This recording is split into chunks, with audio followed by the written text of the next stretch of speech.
বছরে আপনি কত টাকা নিজের সেভিংস অ্যাকাউন্টে রাখতে পারবেন সেটা কিন্তু অনেকেই জানেন না। কত টাকা রাখলে আপনার আয়কর আসবে না সেটাও কিন্তু অনেকে জানেন না। যদি এই সমস্ত তথ্য আপনার জানা থাকে তাহলে কিন্তু আপনি অতি সহজেই আপনার অ্যাকাউন্টকে সেই মতো কাজে লাগাতে পারবেন। তো আজকের এই ভিডিওটির মাধ্যমে আমরা আপনাকে জানাবো যে আপনি আপনার সেভিংস অ্যাকাউন্টে বছরে কত টাকা লেনদেন করতে পারবেন এবং মিনিমাম সেভিংস অ্যাকাউন্টে আপনার কত টাকা ব্যালেন্স রাখা প্রয়োজন। আপনার কাছে যদি অলরেডি ইনকাম ট্যাক্সের নোটিশ চলে আসে তাহলে আপনি এখন কি করবেন। তো আজকের এই ভিডিওটির মাধ্যমে এই তিনটি বিষয় আপনাকে আলোচনা করে বোঝাবো। তো ভিডিওটি শুরু করার আগে আপনাদের সকলকে একটি রিকোয়েস্ট করতে চাই, আপনি যদি আমার চ্যানেলে নতুন হয়ে থাকেন তবে চ্যানেলটি সাবস্ক্রাইব করে পাশে রাখা বেল নোটিফিকেশনটি অল করে রাখবেন পরবর্তী ভিডিওর নোটিফিকেশন সকলের আগে পাওয়ার জন্য। ভিডিওটি ভালো লাগলে পরে অবশ্যই ভিডিওটিতে লাইক, কমেন্ট এবং সবার সুবিধার্থে শেয়ার করতে একদমই ভুলবেন না। তো চলুন ভিডিওটি শুরু করা যাক। 1 এপ্রিল থেকে শুরু করে 31শে মার্চ পর্যন্ত একটি সেভিংস অ্যাকাউন্টে আপনি 10 লক্ষ টাকা পর্যন্ত রাখতে পারবেন। তো বোঝা গেল এখানে 1 এপ্রিল থেকে 31শে মার্চ অবধি। তো বোঝা গেল এখানে যে আজকালের ব্যাপার নয়, এখানে এক বছর হিসাব দিল 1 এপ্রিল থেকে 31শে মার্চ অবধি। এর মধ্যে আপনি 10 লক্ষ টাকা পর্যন্ত রাখতে পারবেন। যদি এর থেকে বেশি আপনার অ্যাকাউন্টে থাকে তাহলে সেক্ষেত্রে আপনাকে আয়কর বিভাগকে জানাতে হবে। তো বোঝা গেল এখানে যদি আপনার 11 লক্ষ টাকা থেকে থাকে আপনার, অর্থাৎ 11 লক্ষ টাকা আপনি ট্রানজেকশন করে ফেলেন এই 1 এপ্রিল থেকে 31শে মার্চের মধ্যে, তাহলে কিন্তু আপনাকে আয়কর বিভাগকে একটি নোটিশ জারি করতে হবে, অর্থাৎ একটি লিগ্যাল অ্যাডভাইস সেখান থেকে নিয়ে আসতে হবে যে এক্ষেত্রে আপনার এখন কি করা প্রয়োজন। তো এবার আপনার মনে অবশ্যই প্রশ্ন আসতে পারে যে 10 লক্ষ টাকা তো অনেকের অ্যাকাউন্টেই নেই। আরে 10 লক্ষ টাকা এখানে একবারে বলছে না, ধরুন আপনি এখন তো ডিজিটাল জামানা, কেউ ফুচকা 20 টাকার খেয়ে ইউপিআই ট্রানজেকশন করে দিচ্ছে। বন্ধু আসছে 2000 টাকা আমাকে গুগল পে করে দে, আমি 2000 টাকা ক্যাশ দিচ্ছি। কেউ এসছে বলছে যে 20,000 টাকা করে দে, আমি 20,000 টাকা ক্যাশ দিচ্ছি।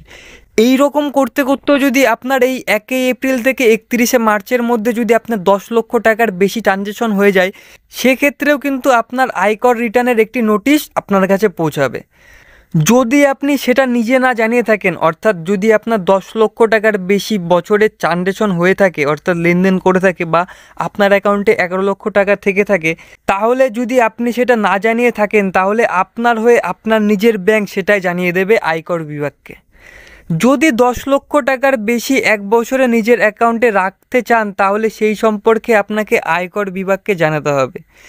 এটা ঠিক তেমনই যেমন আপনার অ্যাকাউন্টে আপনি যদি 50,000 টাকার বেশি জমা করতে চান বা 50,000 টাকার বেশি লেনদেন করতে চান, আপনাকে কিন্তু প্যান কার্ড শো করাতে হবে, অর্থাৎ প্যান কার্ডের জেরক্স দিতে হবে, নয়তো বা আপনাকে ফর্ম নাম্বার 60 বা 61 ফিল আপ করে জমা দিতে হবে। আয়কর বিভাগের একটি নির্দিষ্ট ধারা রয়েছে, কিন্তু সেখানে যদি আপনি হিসাব করে টাকা রাখতে পারেন তাহলে দেখা যাবে আপনাকে আর একটি টাকাও কর দিতে হচ্ছে না।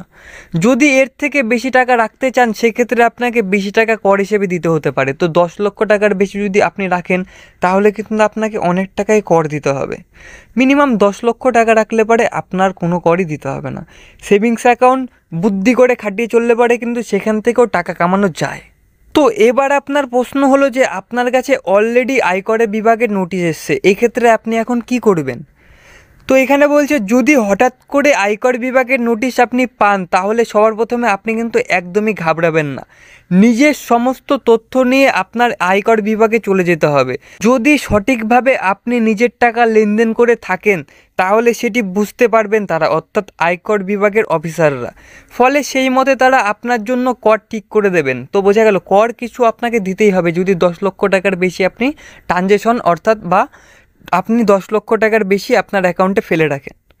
তো আপনি প্রথমে ঘাবড়াবেন না, আপনি যদি সঠিক পথে চলে থাকেন তবে অবশ্যই আয়কর বিভাগে যোগাযোগ করুন, সেখানে তাদেরকে বুঝিয়ে বলুন এবং আপনার ডকুমেন্টস তাদেরকে শো করান।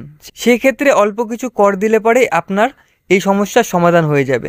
তো যাই হোক, ভিডিওটি এখানেই শেষ হলো। ভিডিওটি যদি আপনার ভালো লেগে থাকে তবে অবশ্যই ভিডিওটিতে লাইক, কমেন্ট এবং সবার সুবিধার্থে শেয়ার করবেন, এবং আমার চ্যানেলে নতুন হলে চ্যানেলটি সাবস্ক্রাইব করে পাশে রাখা বেল নোটিফিকেশনটি অল করে রাখবেন পরবর্তী ভিডিওর নোটিফিকেশন সকলের আগে পাওয়ার জন্য।